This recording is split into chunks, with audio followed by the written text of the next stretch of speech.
Tell me more. Speak comfort to me. I have none to give. My spirit never walked beyond our counting house.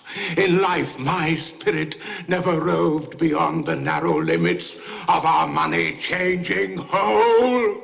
No doubt of that. You always were a good man of business. Business!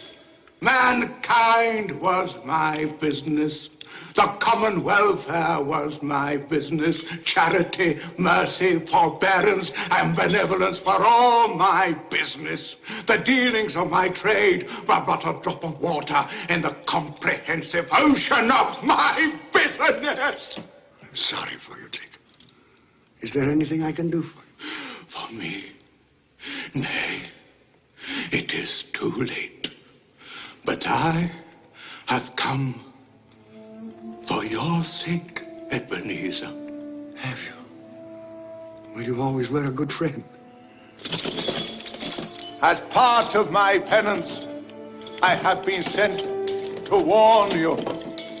And so you have? And to offer you a hope and chance of escaping my fate. You will be haunted by 3 spirits. 3 spirits? Is that the chance and hope you mentioned? It is.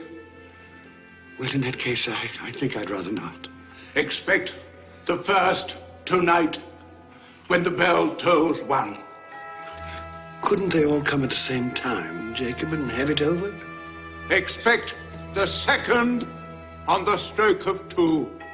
The third, more mercurial, shall appear in his own good time.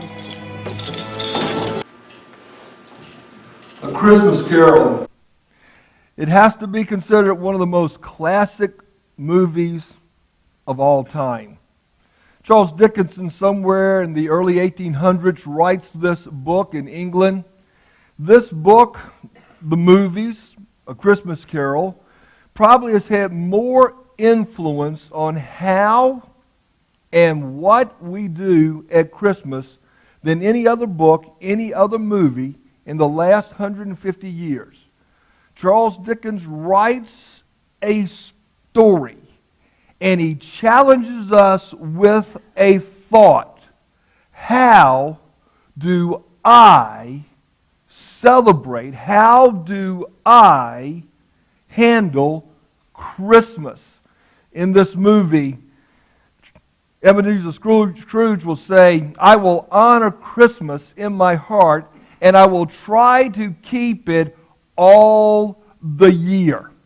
At the end of the movie, after he's been through all the things that the 3 ghosts wanted to try to convey to him, he comes to this great moment of commitment. I will honor Christmas in my heart, and I will try to keep it, listen, all the year. So it's not just a day, it's not just one time during the year, but it's every day. And it went on to say, the narrator did, and it was always said of him that he knew how to keep Christmas well. If any man alive possessed the knowledge. And then he makes this statement. May that be true, truly said of us. And then this last statement, of all of us.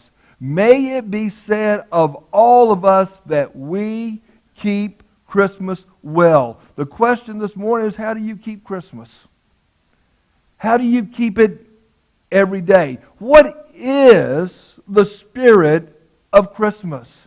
Well, if we would sum it up with one word, I think we would say the spirit of Christmas is giving. So this morning we're faced with a question: what type of person am I? Am I like Ebenezer Scrooge at the beginning of this movie, who is going to be one that is stingy and tight? Or am I going to be one that, like the end of the movie, one who is a giver? We get hit with the question: am I a keeper?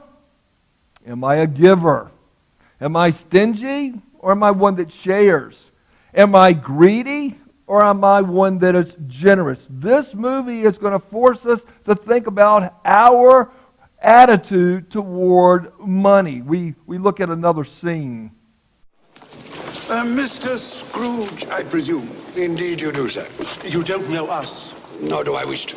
My name is Poole, and this is Mr. Hackett. Excellent. Now, if you'll allow me to pass. Let me explain, sir. At this festive season of the year, it seems desirable that those of us with means should make some slight provision for the poor and destitute who suffer greatly at this time. Provision. Are you seeking money from me then? Many thousands are in want of common necessaries. Hundreds of thousands are in want of common comforts. Are there no prisons? Plenty of prisons. The workhouses, they still in operation? They are. I wish I could say they were not. The treadmill, the poorhouses, still in full vigor? All very busy, sir. I was afraid from what you said that something had stopped them in full force. A few of us are endeavoring to raise a fund to buy the poor some meat and drink and food and warmth. What can we put you down for, sir? Nothing. You wish to be anonymous? I wish to be left alone.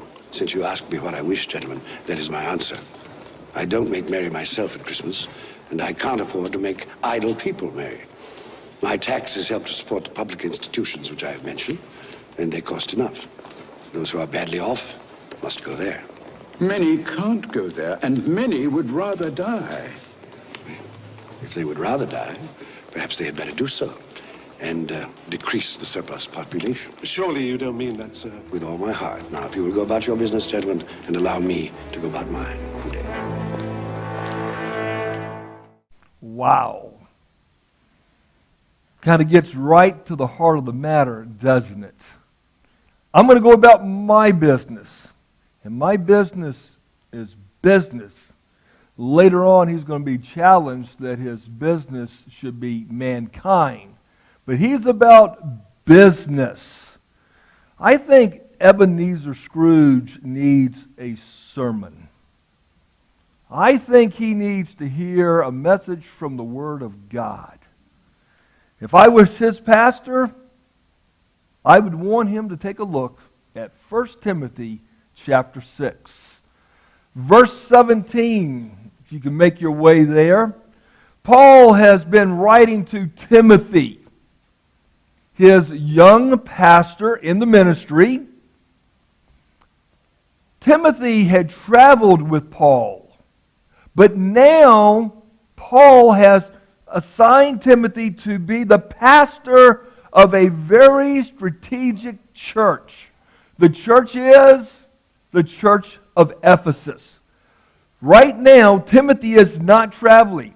He has settled down to be a pastor of a church. And the church that he is a pastor of is in a very wealthy city. Ephesus is one of the richest cities of that time, the ancient world. It is a city filled with commerce, business. It is a city that has great business people, great people of wealth. I would say that we could compare Ephesus and Columbus today as being one and the same, except for Ephesus had a seaport.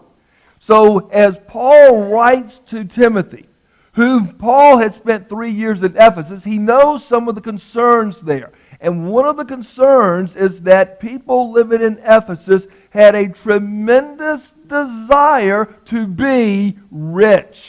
Earlier in 1 Timothy 6, he will address those who want to be rich. He will say, if you want to be rich, be very, very careful. Many people who have a desire, just an ambition, they're consumed with, I want to be rich, it shipwrecks their faith. And he makes this statement that many of us have heard, that the root of all evil comes from money. Money is the root of all evil. Now, he didn't say money is evil. He said money is at the root of all evil. So we've got to be careful. We can't say money is evil, but there is a concern. Paul says, you who want to be rich, you have a great desire to be rich, you better be careful. But now as he's wrapping up chapter 6, he comes back while he is giving the warning, Timothy, you've got to tell those people who want to be rich. They live in an affluent society. They see the nice things. They go, I want that, I want that, I want that. Give them the warning. You can be rich, but be very careful with it. Don't let it consume you. Don't become a lover of money. He also says, well, now, wait a minute. We've already got a group that they've got the money. They've got the money. They've already become rich. Well, I need to say something to them. 1 Timothy chapter 6, verse 17. Instruct those who are rich in this present world not to be conceited or to fix their hope on the uncertainty of riches, but on God, who richly supplies us with all things to enjoy. Instruct them to do good, to be rich in good works, to be generous and ready to share, storing up for themselves the treasure of a good foundation for the future, so that they may take hold of that which is life indeed. Now, at Epic Life, we believe that you have life here and hereafter. And this is one of those verses.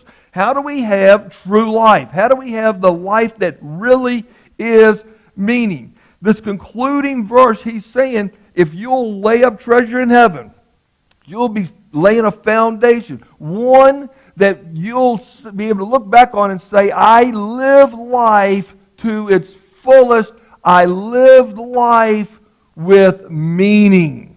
I lived life doing the things that mattered. I will move from living the life of the temporal to living the life of the eternal. I'm going to be focused on doing things that matter to eternity.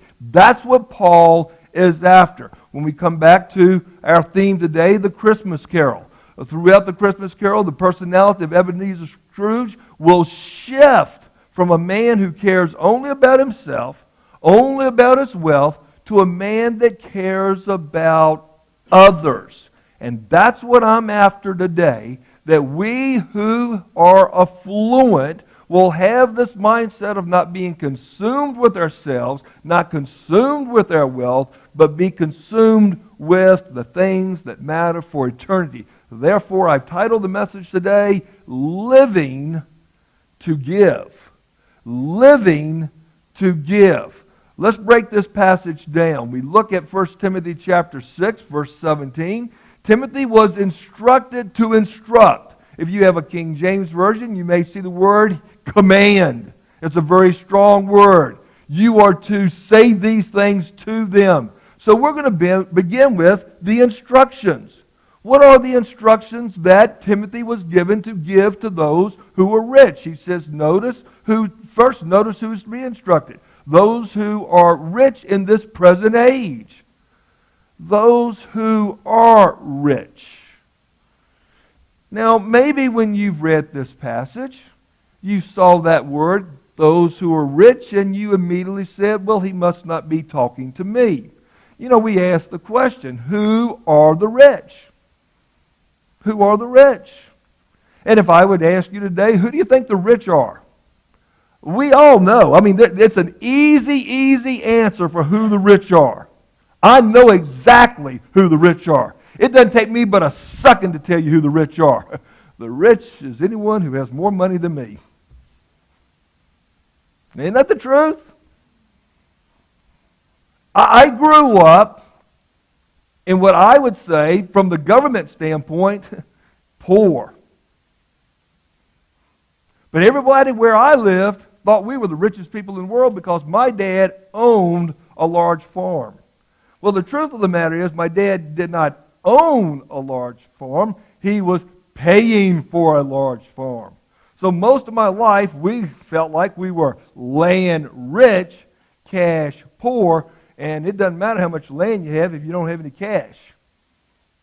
And so while people looked at us and said, you guys are rich, I was like, I never felt like I was, quote, rich.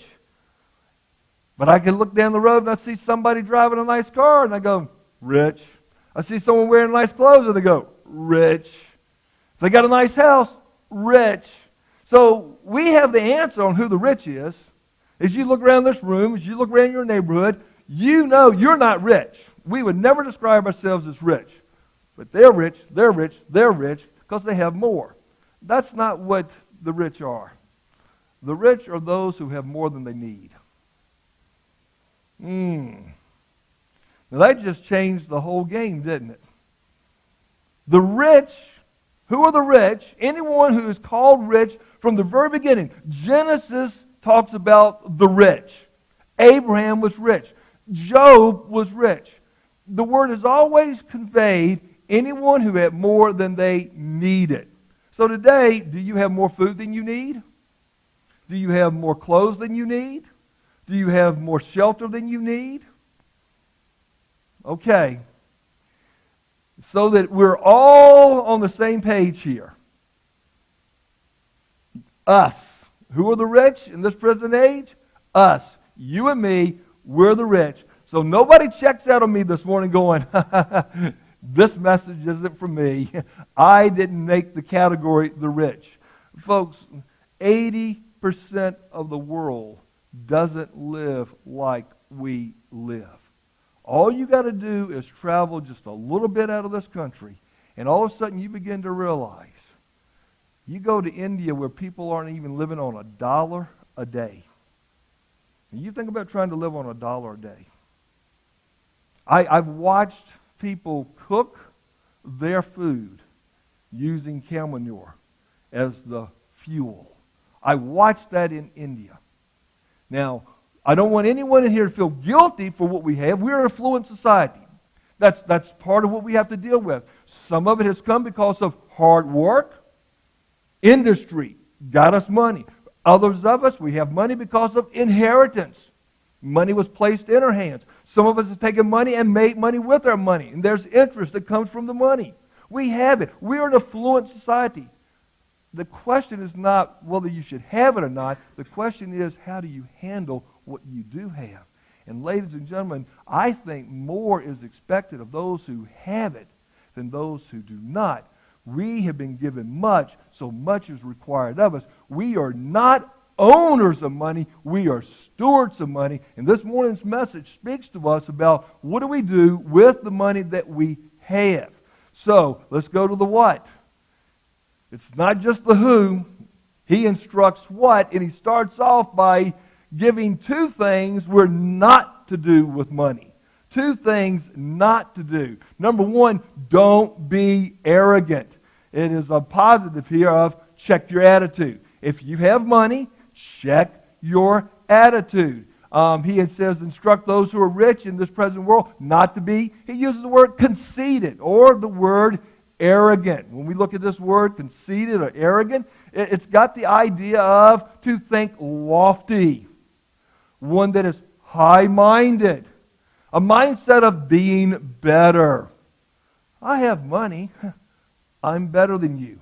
I have money because I am smarter than you. I have money, oh, watch this one, because God blesses me more.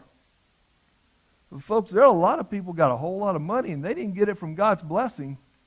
No, they were smart, but they haven't been seeking to do anything for God.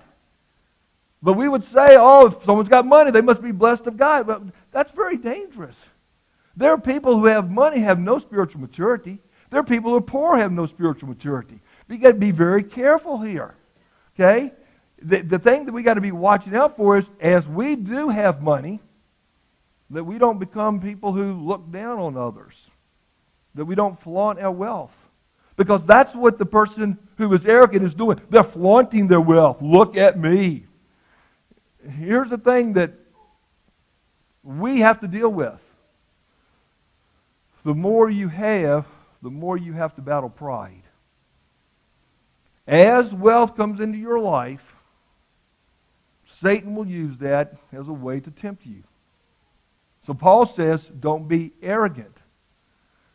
Here's a verse from Proverbs 18:23 that'll tell you how that plays out.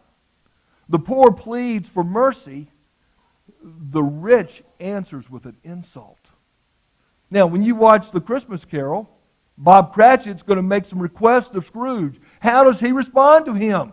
He insults him. He insults him. He makes fun of him for being poor. That's the idea we don't want. Don't be arrogant like that. There are many dangers that come with money. And some of us, again, we may have never thought we'd be dealing with money, and we have it because all of a sudden there's an inheritance. So the fact that we have it, we've got to learn how do we handle it. Don't love it, because you can love it. And rich can love money, and poor can love money. Rich can say, you know what, money's just a tool. Poor can say money's just a tool. But you can love it. You can make it an idol. You can become arrogant. That's what he's saying. Don't do that if you've got money. Notice what else he's instructed us not to do. Do not fix your hope on riches. You better check your hope, your confidence. I have to believe that if I would ask right now for each one of us to be honest and raise our hands if we've ever said this phrase, if I just had, and you said an amount, life would be so much better. Okay, and right now, you're thinking of that number, aren't you? Oh, if I just had. Right now, I'm just thinking, if I had this amount of money, the house would be paid off, no more mortgage. Oh. If I just had this amount of money, no more school loans to pay off. If I just had this amount of money, I could. And here we are saying the thing that will solve and make our life the way we want it to be is money. Don't look to God. Look to money. Paul says, don't you do that. He says, instruct them not to fix their hope on the uncertainty of riches. Boy, that's a good word, isn't it? The uncertainty of riches. Now, folks, your money preaches a sermon to you. Every day when you grab your money, it's preaching. It's got a sermon. There's the sermon, in God we trust. It did not say, in this God we trust. Your money, the moment you're saying, if I just had the money, if I just had the... Just going, I'm not your God. I'm not the one that's going to solve your problems. I'm not the one that's going to take care of your life. I'm not the one that's going to make you happy. I'm not the one that's going to give you an enjoyable life. I'm not the one that's going to give you a meaningful life. You can't put your trust in money. Whoever trusts in his riches will fall. They seem to have it all until there's a crash. 1923, 7 men met in Chicago, sat at a hotel. They sat around a table. The newspaper man took note of them being there, wrote down their names, and began to realize how much money was in that room, sitting at that table at that very moment. Someone tracked them 25 years later. Of those 7 men, they died in prison, they died of suicide, they died in bankruptcy. 7 of the greatest, wealthiest men of all time, their lives ended horribly because there's something that happened in 1929. There's 1923, and it's the golden age. 1929, there's a crash. The Bible says that your money can fly away. It can disappear. I'm simply saying, if you're saying today, my trust is in money, it's in the wrong place. He says, instruct those who are rich to fix their hope on God, who richly supplies to us all things to enjoy. Now, I'm going to play off of that word things because there are things to enjoy, but here's the other side of that coin. A lot of us begin to play a game too, though. Boy, the things that I can get can make me happy. I want you to know the best things in life are not things. The best things in life are not things. There's some things far more valuable. We call them priceless. And it's not a work of art that you may have hanging in your home. It could be a child's hug. You just better keep the right balance. There's a thing that God brings into your life that you can thoroughly enjoy. I saw something this morning about 6 o'clock this morning. That full moon was absolutely beautiful. I said, God, that's priceless. That's priceless. A sunset, priceless. The best things in life are not things, folks. God gives you things to enjoy. Let's move on. He also turns positive. He now instructs us things to do. Instruct them to do good, to be rich in good works, to be generous and ready to share. 4 things: to do good, to be rich in good works, to be generous, to be ready to share. This morning, if you are rich, and you are, this morning, if you are rich, and you are, this is a verse you better memorize and live. This verse is speaking to the affluent generation of the 21st century of America. 4 things that we need to be doing. Instruct them to do good, to be rich in good works, to be generous and ready to share. So what does it mean? What does it mean to do good? It means to do really good things. To do genuinely good, noble things. Excellent things. Things of quality. Things that are valuable. Things that God would approve of, that God honors, and it honors God. That's the idea of doing good. You're not just going to give a quick donation. You're not just going to try to help some little situation over here that's not going to have any eternal value down the road. Not going to go through the motions, but you're looking to use your money to do something that's going to honor God and God's going to honor. That's the idea of doing good with your money. How am I going to put my money into action? And watch this. He comes back and he says, number 2, to be rich in good works. What does that mean? Your contributions are worth more than your net worth. In other words, you're now taking your money, as you think through the money that comes into your bank account to where you're the steward of, you're now saying, okay, where am I going to put my money so that when I look over here and say, here's what I'm worth, but here's where I'm placing my money, where it is bringing about, are you ready? Eternal interest. I'm doing things that are going to have far greater value than what the financial guy is going to say is your net worth. I'm invested in things that will be lasting for eternity. You need to have more good works than you have in your bank account, is what he's saying.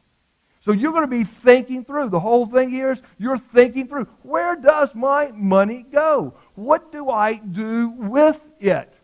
I was incredibly blessed, blessed beyond measure as a student at Criswell Bible College at the end of my first year. There was a family, they had heard about that I was just barely getting by. In my first year at Criswell Bible College, I lived in an apartment with no furniture. Slept on a mattress on the floor. And I didn't know I was really having it that bad, quite honest. God was providing, and the bills were being paid. My rent was $162 a month, and so for every Saturday, I'd get up and work 8 hours as a janitor. Went from different places and cleaned the buildings. Got paid $5 an hour. 5 times 8 is 40. 40 times 4 is 160. The rent was paid. I didn't know I was having it that bad, but some people thought I was having it bad. So this couple comes and says, I said, Dwayne, would you like to come and live with us? And I go, and they show me the house, and the bedroom was probably about as from here to these chairs was my bedroom. That was my bedroom. And I was like, okay. Study desk right there, my own walk-in bathroom. Wow. So one day, just riding with Mr. Pashy, I said, Mr. Pashy, I don't understand. Why the kindness? Why the generosity? I mean, I'm just a student at Crystal Bible College. Did you pull my name out of a hat or something? How do I get this kind of a blessing? And he said, well, we didn't pull your name out of the hat. We did some research. My wife and I made a decision several years ago that we wanted to invest in pastors. And your name came up as someone that would be a good investment. I just want you to know, as I do my work to this very day, I still think about I need to be doing my job faithfully and responsible because they believed in me. After I left there, another guy moved in. He went on to become the president of Crystal Bible College. Today he's the president of the NRB. They wanted to invest in guys so that their net worth would really be higher in heaven than it was on earth. They were trying to live that out. That's what he told me. We want to invest in things that matter to eternity. And this is one way we can do that. We've got an empty room. You can stay in it. What are you going to do with your money? You got to take care of your family. You don't take care of your family, you're worse than an infidel. You're also supposed to take care of widows. If we're reading 1 Timothy, studying the whole thing, it says, look out for the widows. James says, look out for the orphans. Also it says, take care of ministries. That's in 1 Timothy 5. God's work is paid for by God's people. We take care of the ministries. But it also says you take care of others. Just make a note, Ephesians 4:28. Let him who stole steal no longer, but rather let him labor with his hands that which is good. In other words, get a job, so that he may have something to take care of his family, to take care of widows, to take care of ministries. Here's what Paul writes, that he may have something to give to those in need. You do things on behalf of others. You do things on behalf of others. I think you know this, but folks, your money doesn't follow you to heaven. I mean, there's a number of illustrations here. This guy was so poor, when he died, didn't have a suit. So the pastor goes down and talks to the funeral director and says, look, we need to get this guy a suit. He said, well, we got a suit. When he got the suit, the pastor just noticed something, that when they went to put the suit on the man, it didn't have any pockets. And the pastor said, you know that suit doesn't have any pockets. He said, what do you need pockets for? You put him in a casket. You don't need pockets when you're in a casket. You ever seen a U-Haul hooked to a hearse? You're not taking it with you. But here's what you will take with you. Then I heard a voice from heaven saying, right, blessed are the dead who die in the Lord from now on. Yes, says the Spirit, that they may rest from their labors and their works follow them. In other words, the money that you put into work for the kingdom, for eternity, that's what follows you. The money's not going there. It's the work you did with the money. So as you make the investment into the missionary, as you make the investment into a poor person, Proverbs chapter 19:7 says that when you give to a poor person, it's like lending to the Lord. He keeps a record of that, and He pays back.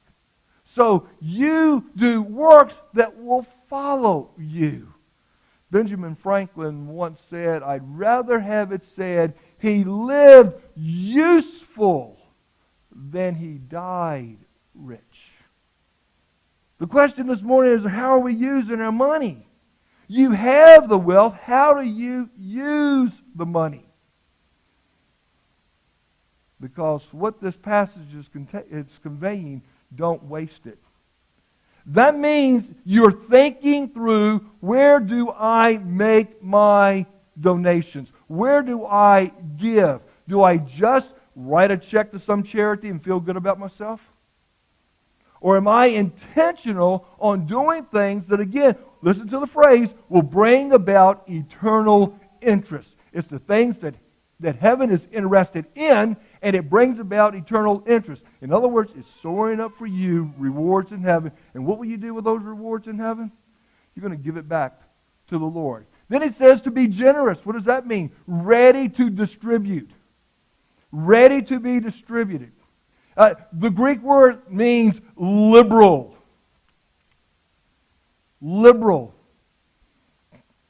Could you see today on your sermon title, my challenge is for you to live the liberal life. I want everyone at Epic Life to be liberal. We go ahead and put a marquee outside that says, live to be liberal.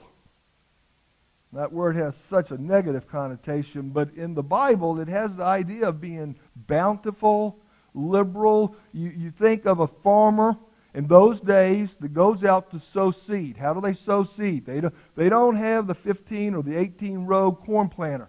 They go out with their seed and they scatter it. They scatter it. Well, some would hold that seed in their hands tight.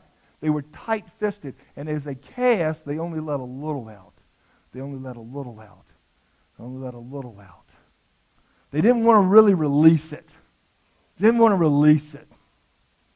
So they scattered a little. Still expected a harvest. Well, the idea of being liberal is you take the seed and you cast it. You cast it. And you're just, well, I don't know if it'll grow. I don't know. But you take the chance. You take the risk. You're liberal. You're liberal. And you release it. You're ready to distribute it. It's what's going to happen with Scrooge. He begins to open up his hands. It's that end scene where he's saying, okay, we got to get this turkey. We got to get it to Bob Cratchit. His hands coming open. What can we do for Tiny Tim? His hands coming open. He's becoming generous. He who has a generous eye will be blessed, for he gives of his bread to the poor. Interesting, the ESV didn't say generous. Whoever has a bountiful eye will be blessed. It's the idea that I see the need and my eyes get large. Not for what I'm going to get, but for what they're going to get. Not for what I'm going to get, but for what they're going to get. I want to be bountiful in my giving to them, to help them. It's what Scrooge, again, with Tiny Tim. How can I help him? I want to be bountiful in his life. And then he says, ready to share. Ready to share. And the Greek word connects to this word, fellowship. Fellowship. So instead of, okay, there's somebody over there in Africa and they need some help dealing with AIDS. Here's a check for $100,000 and you just give it to some organization. But there's nothing in here that's invested. Being ready to share means I'm ready to share a part of myself. Again, I'm going to use Tiny Tim. What happens at the end of this movie is Scrooge is now not just wanting to give money, but he wants, how can I help this kid? How can I invest in the person? Ready to share. It's being well-meaning, kindly, big-hearted, compassionate. I care about the person. He's changing from being about wealth to about people. And the Bible says you need to be ready to share. And this is not the only place, in case you're just wondering, was he only saying this to, woe the rich? Hebrews says, and don't forget to do good and share with those in need. That's what Hebrews says to every one of us today. Don't forget to do good and share with those in need. These are the sacrifices that please God. These are the sacrifices that please God. I see someone in need and I think through, how can I help them? How can I help them? Now, the instructions have been given. Things not to do. Don't be arrogant. Don't be conceited. And do not trust money. Don't you dare trust it. But then he comes in and says, now do good. Be intentional with your good. Think through how you're going to use your money to make a difference. Be generous. Hands open. Don't be tight-fisted. Ready to share. Invest in them. But now what's the application? Who do we live to give to? Who do we live to give to? How long do you have today? Can I give a list that's as long as my arm? Can I give a list that is tall as I am? Can I give a list as long as this room? My goodness, folks, the need is everywhere of where we can choose where we want to put our money that will be for eternal interest. Salvation Army. I mean, this will check your heart, won't it? You see that person ringing the bell? You see that red cat? Oh, go out the door. I've been the one ringing the bell. I've literally seen people get in the car, see me, and go to another door. I thought, I had one person come back. He said, I looked at you, I saw that red cattle, and I said, there's no way I'm going to give any money to those people. I'm not going to do it. I went inside that other door. You saw me, didn't you? I said, I did see you. He said, God just convicted me so bad. So then he dropped a 20 down in there. He didn't give me a 20. He didn't give a quarter. He dropped a 20, and he said, I was sitting there going, Lord, leave me alone. He goes, no, you need to be investing in things that matter. How does that hit you when you see someone needing something like that? Homeless. Some people, folks, are in trouble today, and you know why they're in trouble. They're their own worst enemy.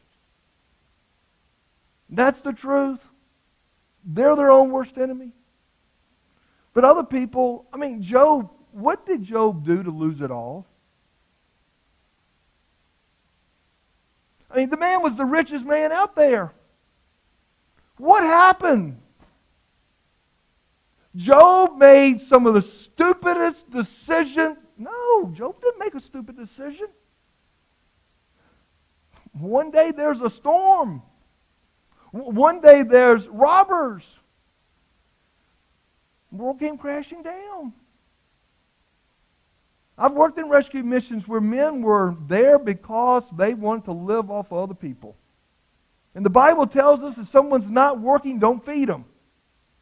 But there were others there because their world had come crashing down and they were just at the rock bottom and they just needed someone who could help them get back up. We have to make the decision as we work with our money, who are we going to help that God would want us to help? You're going to get all kind of requests over the next couple of weeks. You can't give to everything, but you ought to give to something. I woke up this morning, saw a world full of trouble, now thought, how did we ever get so far down? How is it ever going to turn around? So I turned my eyes to heaven. I thought, God, why don't you do something? Well, I just couldn't bear the thought of people living in poverty, children sold in slavery. The thought disgusted me. So I shook my fist at heaven, said, God, why don't you do something?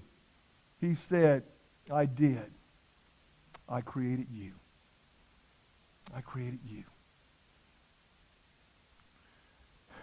You're affluent. You have money. What are you going to do with it? How do we make a difference for eternity? What are the implications? If there is application, what will be the implications? You know, I think one of the moments in that movie that just heart-gripping is when the ghost of present shows two children, ignorance and want. And what did he say? Be so worried about ignorance. Be so worried about ignorance. You see, I can give my money today to someone who needs a fish, but tomorrow they will need a fish too, won't they? And the next day they'll need a fish. What I need to do is give them a fish and teach them how to fish. That's the Christian way. We don't just give, we give so that they can get better. Charles Dickens was on this thing, folks. Be careful of ignorance So, yes, meet the need of one, but as you meet the need of one, give it so that they can also learn. Because if I can teach the man how to fish, tomorrow I don't have to give him a fish. He can get his own fish. And that's the Christian teaching. Clayton. You know, I'm talking this morning about giving your money. But I want you to think about something. There's some things you can do this morning.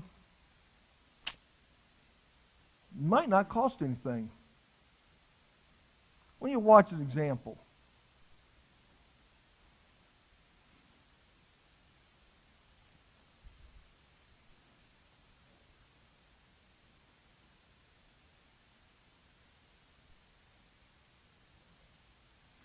Now he's going to light Claire's candle. Why don't you guys just stand up here?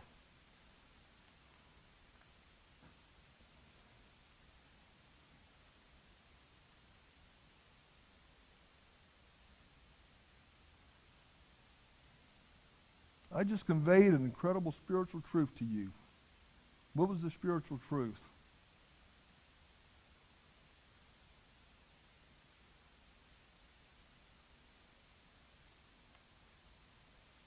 I just lit his candle. I just lit Matt's candle. Matt lit Claire's candle.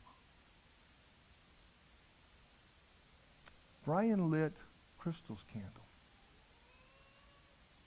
What did it cost me to light the candle? And what did it cost the candle to light the candle?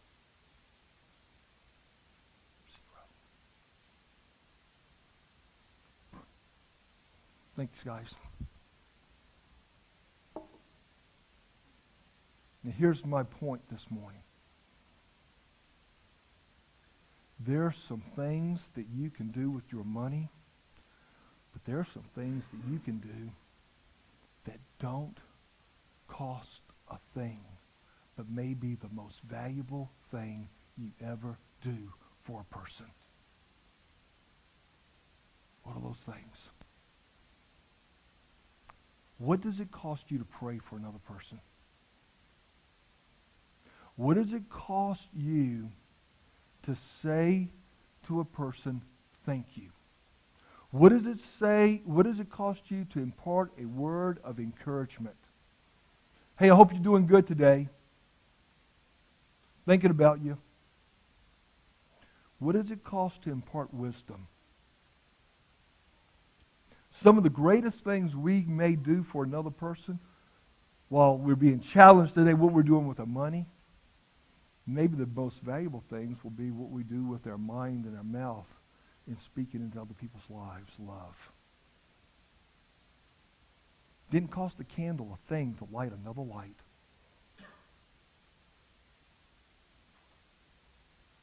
Wow. Scrooge's life is different.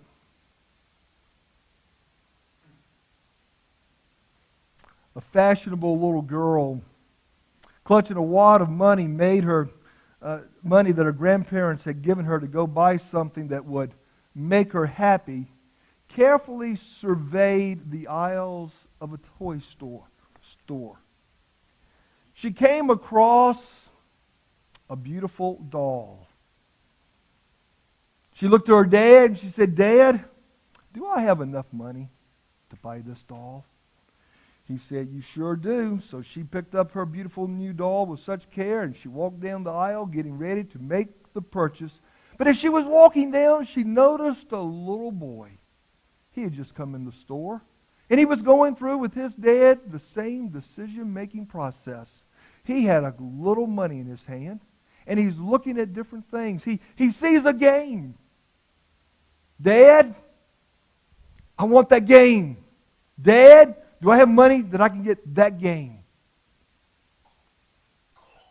To which the dad bowed his head and said, "No, son, you don't have enough money to buy that game. Come on with me." And he took his hand and walked on down the aisle to where he could get a coloring book.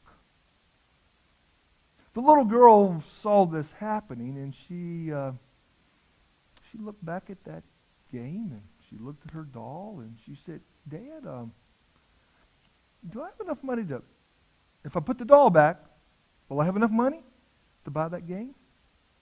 Well, yeah. Immediately she goes back, puts the doll on the shelf, and comes and gets the game. Goes up, and she pays for it. And then she goes over and whispers to the cashier. Okay.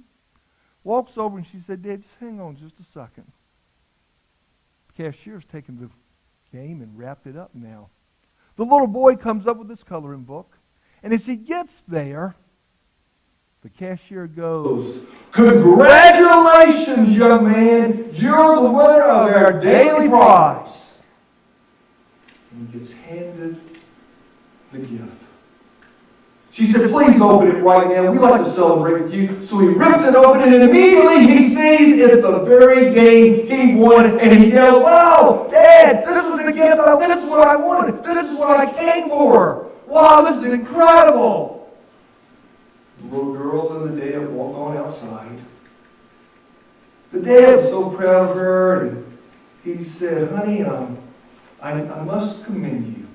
What you just did was very, very generous. But honey, I also want to know something. Why did you do that? She said, Well, Dad, Mima and Papa gave me money to buy something that would make me happy. And that made me very happy. You can buy some happiness today, folks. Because the Bible says it is more blessed to give than to receive. And you can all of a sudden begin to enjoy life the way life was meant to be enjoyed. Because when you do something for another person, there are two people walking away blessed. The one who received the blessing and the one who did the blessing. It just works that way. But the tight-fisted Scrooge misses out on the real stuff of life. It's inventory time this morning. The question is, am I Scrooge? Tight-fisted? Or am I now a converted Scrooge? It says, I'm going to give. I'm going to give to the things that matter to God. The eternal things. Because as I've been taught from the day I got saved, I don't own anything. I'm the steward of everything. And I want to get before God and say, I used everything He put in my hands for His glory. Father, this morning we come to you challenged. Regardless of what amount of money is in our bank account, we are experiencing more than we need. I pray that you will guide us to not be stingy, to not be greedy, but to be generous,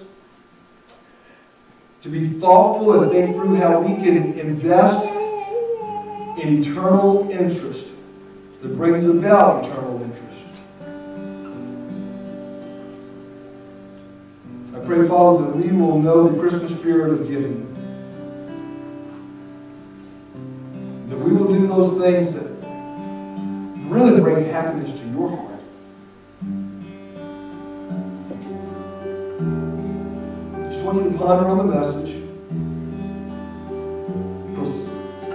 That great moment in the Christmas Carol is when Ebenezer Scrooge says, I will keep Christmas. I will honor Christmas. Maybe this morning in this room right now, maybe watching my video, you need to say, I'm going to honor the Lord. I'm going to honor the Lord. If you don't know the Lord today, the Christmas spirit is giving. God gave His Son. Came to this earth and He died, rose again. And now because He gave His life, He now gives to us life. He gives the gift of eternal life. But a gift has to be received. If you don't know Him today, right now, from your heart to His heart, all you got to do is say, Dear Lord, I receive You. Dear Lord, I accept You. Dear Lord, save me. And at this very moment, you'll do that. And you'll be saved. If you're in this room and you've done that, see me. Tell me. If you've done this by watching on the videos, send me an email. Inventory time. As God has placed in your hands finances, wealth, riches, money, how will you use it?